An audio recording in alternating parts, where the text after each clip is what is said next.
Hello everybody, it's me Aaron Collins, and this is another rendition of me addressing worldly issues in a godly way.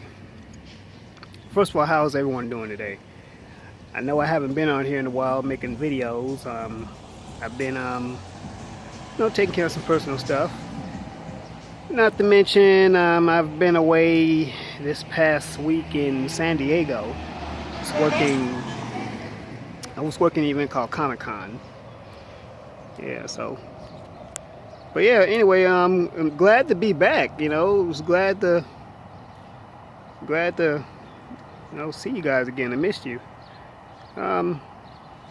Standing here in front of the iconic watchtowers.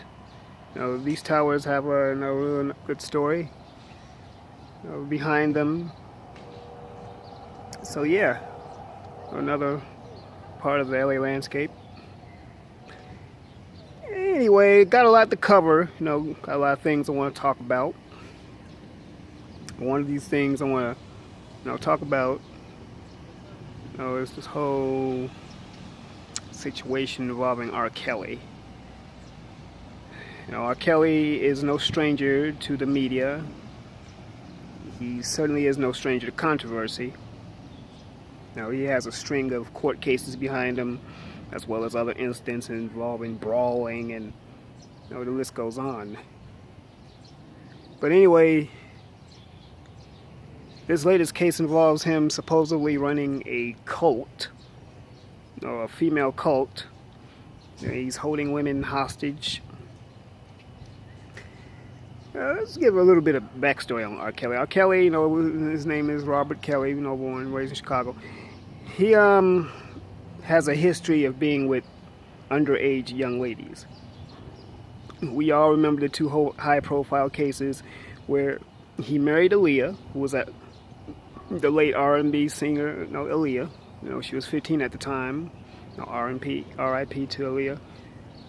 Anyway, she was 15 at the time. However, her parents annulled the marriage. They had the marriage annulled. They'll deny it, but then there was also the other incident where he is being said to be videotaped urinating on another underage young lady. The thing about R. Kelly is he has a certain influence when it comes to women, especially. Like, they're attracted to him. Hence his nickname, the Pied Piper of R&B. But back to the topic. He was allegedly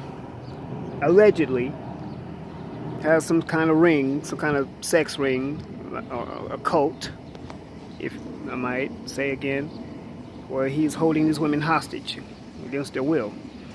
One of the parents of one of the young ladies went on a press conference pleading for him to give their daughter back, and mentioning what their daughter was like before she got with R. Kelly and what's going on with her now.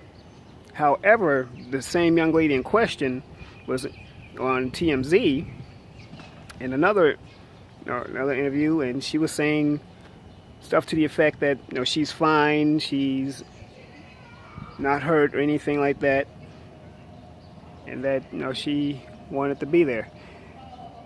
However, when asked about where she was, the location, she declined to give the location. So a lot of people liken that to Stockholm Syndrome.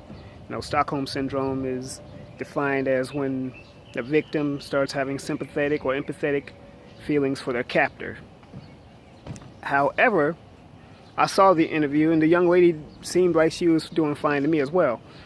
However, I'm going to go and say this. When you have people that are adults, and this young lady is said to be 21, she's still a consenting adult. Now, I'm not saying what R. Kelly is doing is right, if that's even the case. However, if she wants to be there with him, there's really nothing no one can do. And I understand how her parents feel. And at the same time, I'm not defending R. Kelly's actions. R. Kelly has done some reprehensible things. But the unfortunate thing about it is when you're dealing with grown people, people are going to do what they want to do, regardless. maybe this young lady needs to find out on her own. Maybe she needs to learn on her own, what's going on. But one thing she does need to realize is that she has a family that loves her and they're concerned about her well-being. They want to see their daughter back.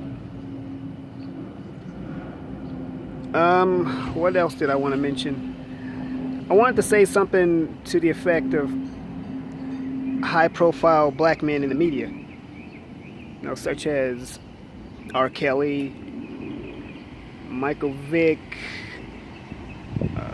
O.J. Simpson, and recently Bill Cosby, and it's a host of other black men too, but these four come to mind, especially Bill Cosby, who just got acquitted of sexual charges himself. When you're dealing with this system of white supremacy, it doesn't matter how much money you have. You see, even as a high-profile black man with money, they're going to still see you as nothing else but the N-word. You have to realize, and you got to be more protective and guard yourself and understand that, yeah, my money's not going to save me. So I think it would be wise for young men like R. Kelly. Well, he's not so young. He's, well, melanin makes us all young. But that's another video altogether. But I want to say is that men like R. Kelly, we don't have the same kind of wiggle room and leeway as, say, our white counterparts. White people, they have gotten away with things and still do because they have an entire system that's backing them up. White supremacy instills that. White privilege maintains it. White supremacy is the worldwide maintenance of white privilege. Yes, I do mean worldwide. So we have to be more guarded, and we have to be more careful, as black men. And now, R. Kelly, I certainly hope, you can get some counseling, get some help. I mean, I think you're a talented artist, I really do. But the situation that you find yourself in, it's not really looking, it's not a good look for you, sir. And as far as the young lady is concerned, I hope that she too would open up her eyes and realize, that her family loves her. So, and this is not to demonize or vilify R. Kelly, but I'm going to say this, R. Kelly, that your actions are not making it really easy for people to come to your defense. John Singleton went on record and said that, let's not treat him like Cosby. Yeah, but sometimes people, how the system works, they're going to look at your past. And when they see all these other issues that you've been dealing with, once again with the aforementioned marriage to Aaliyah and the urinating incident, they're going to be hard pressed to deal with anything positive concerning you. So, I just want to put that out there. And this is not, once again, to bash or berate or browbeat. I just want to encourage. I want to enlighten. And if R. Kelly sees this video, know that this is all in good taste, sir.